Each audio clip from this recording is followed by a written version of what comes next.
सारा प्रणाम।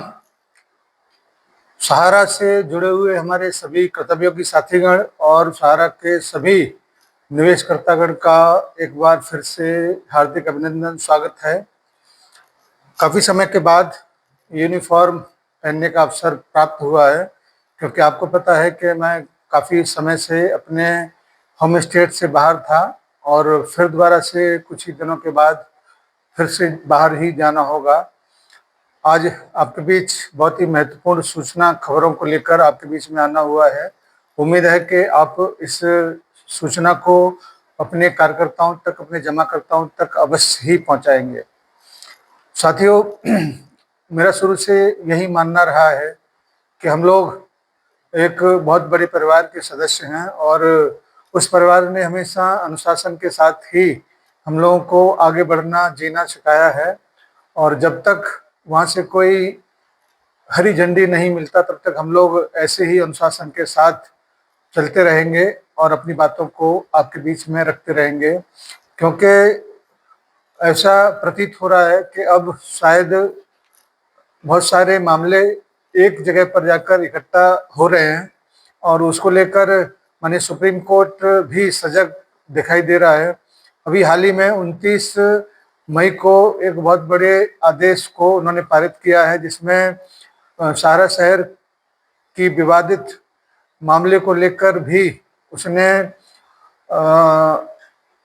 कई सारे लोगों को अपने पास बुलाया है। राज्य सरकार, लखनऊ नगर निगम, नगर आयुक्त को 31 जुलाई तक अपनी जवाबी हलफनामे दाखिल करने को बोला है। इससे ये प्रतीत होता है कि जुलाई और अगस्त में सहारा मामले को लेकर कई सारे बड़े आदेश पारित होंगे, जो निश्चित रूप से करोड़ों लोगों की जनभावनाओं को देखते हुए उसको राहत प्रदान करेंगे, ऐसा प्रतीत हो रहा है।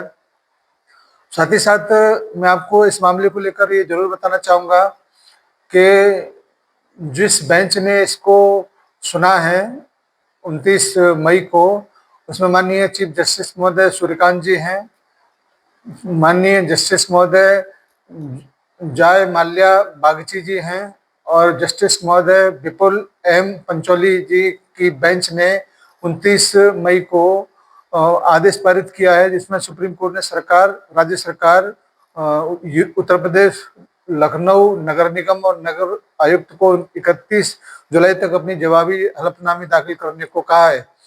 इलाहाबाद हाई कोर्ट के 22 अप्रैल को हुए आदेश को सुप्रीम कोर्ट में सहारा ने चुनौती दी थी, जिसमें 8 सितंबर 2025 को जारी एक आदेश, जिसमें 22 अक्टूबर 1994 को दी गई जमीन की लीज खारिज कर दी गई थी। सहारा का तर्क है कि 2 सितंबर 2017 को एक आर्बिट्रेशन मामले में इसी जमीन को लेकर उसके हक में आदेश पारित हो चुका है। नगर निगम लखनऊ ने उस आदेश को अनदेखा करके गलत तरीके से पट्टे को खारिज कर दिया, जबकि उसी समय सहारा इस पट्टे में जितनी भी धनराशि जमा करने की जरूरत थी उसको जमा करने के लिए तैयार था।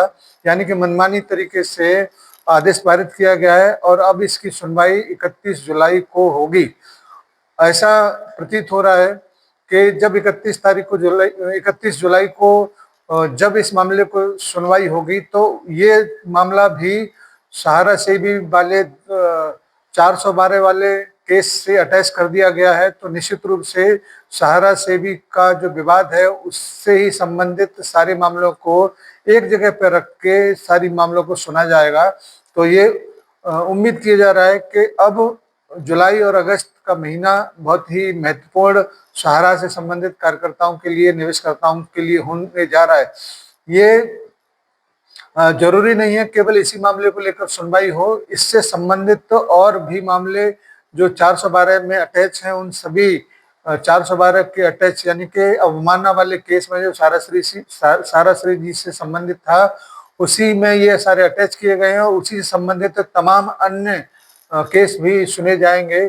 तो ऐसा पूरा भरोसा है माननीय सुप्रीम कोर्ट के ऊपर कि वो आने वाले जुलाई और अगस्त में जिस प्रकार से इस मामले को लेकर इतना लंबा खींचा गया है उसको लेकर अपने ही आदेश की जरूर वो पालन करेगा, जिसमें उन्होंने देश के तमाम उच्च न्यायालय को ये निर्देश दिया है कि तमाम पेंडिंग मामलों को या तमाम पेंडिंग आदेशों को 3 महीने के अंदर सुनवाई करके आदेश पारित किए जाएं।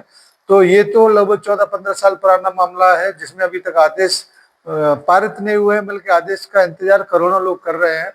और ऐसा उम्मीद है कि अब ये जुलाई और अगस्त में ही काफी सारे आदेश इसमें पारित होंगे, जिसमें तमाम लोगों को राहत प्रदान होगी, क्योंकि बहुत ही बेसब्री से, बहुत ही अनुशासित तरीके से सहारा के कार्यकर्ता देश के हित में अपने तमाम दुखों को सहते हुए इस उम्मीद के साथ माने सुप्रीम कोर्ट की तरफ देख रहे हैं कि जल्दी ही उनको इस मामले में न्याय मिलेगा।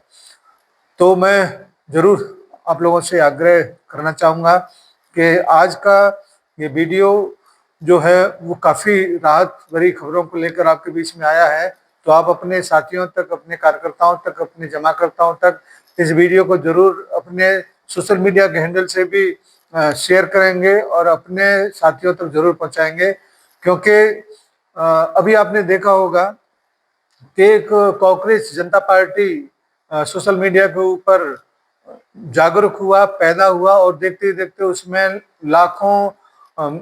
लाखों लोग एक साथ जुड़ गए। ये होता है सोशल मीडिया की ताकत।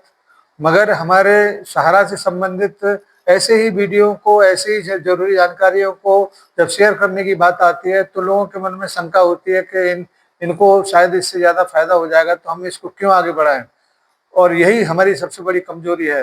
मैं वैसे तो इस बात को कहता हूं कि सोशल मीडिया से किसी भी न्याय प्रणाली को प्रभावित नहीं किया जा सकता, लेकिन मैं इसके जरूर पक्ष में हूं कि अगर ये करोड़ों की संख्या में, लाखों की संख्या में जन जन तक वायरल होता है तो निश्चित रूप से इसका प्रभाव सरकार के स्तर तक जरूर पहुंचता है। तो आप लोग कम से कम एक काम तो कर ही सकते हैं, और इस काम को करने के लिए कहीं जाना भी नहीं है, किसी को चंदा भी नहीं देना है, किसी को सड़क पर भी नहीं उतरना है, केवल अपनी उंगलियों को थोड़ी सी तकलीफ देनी है और अपने क्षेत्र के तमाम लोगों को टैग करते हुए इन सारी मामलों को अगर आप देंगे तो निश्चित रूप से बहुत सारी चीजें सुलझ जाएंगी, बहुत सारी चीजें लोगों के बीच तक पहुंच जाएंगी।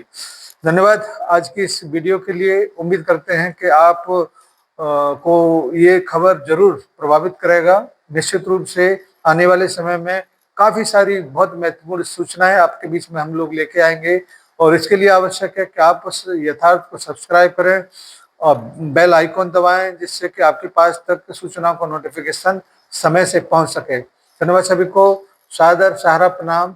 ये कोई मायने नहीं रखता कि हमारे बारे में, यथार्थ के बारे में कौन क्या बोल रहा है। ये मायने रखता है कि हम लोगों के बारे में क्या बोल रहे हैं, लोगों के बारे में क्या सोच रहे हैं। निश्चित रूप से अपने तमाम पवित्र उद्देश्यों को साथ में लेकर चलते हुए हम लोग मंजिल तक अवश्य पहुंचेंगे। धन्यवाद सभी को, सादर सहारा प्रणाम।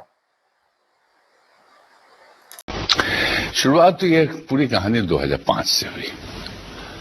एक बड़ी लंबी कहानी, लंबी मतलब शॉर्ट में। अगर हम गलत नहीं हैं तो वो आपका पत्र जो आपने राष्ट्रपति उस वक्त के लिखा था, क्या ये वही कहानी है? कुछ अभी वो नई एक बात नहीं शुरू करो तो अच्छा है। अभी ऐसे ही बहुत कुछ लड़ाई चल रही है, वो एक नया फ्रंट ओपन हो जाएगा, कभी उस बात को भी हम सामने लाएंगे। लेकिन क्या आपको लगता है सुब्रत रॉय जी कि वो जो आपका खत लिखना था वो उसका बदला आपसे कई चीज मिल गया इसमें। 2005 से शुरू हुआ रिजर्व बैंक में, सेबी में कुछ नहीं था उस समय जी। रिजर्व बैंक में हम लोग आरएनबीसी बहुत अच्छा चल रहा था। इवन गवर्नर ने कहा था आरएनबीसी बहुत अच्छी चीज है, क्योंकि आरएनबीसी में फाइनेंशियल इंक्लूजन था।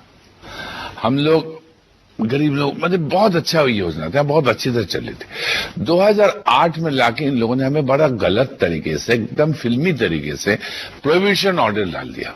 प्रोहिबिट ऑर्डर मतलब पूरे हिंदुस्तान में फैला, मतलब मीडिया में जाता है, और ये होता है जब तुरंत बंद करो सबका पेमेंट कर दो, ये होता है प्रोहिबिट ऑर्डर। हम गए हाईकोर्ट ने तुरंत हमको सपोर्ट किया और बल्कि एक स्ट्रिक्चर दे दिया आरबीआई को, ये गलत करे, हाई हैंडेडनेस आपका। ये भाग के नेक्स्ट डे सुप्रीम कोर्ट हमको सपोर्ट कर दिया, तो उनको प्रोहिबिट ऑर्डर विथड्रॉ करना पड़ा। है।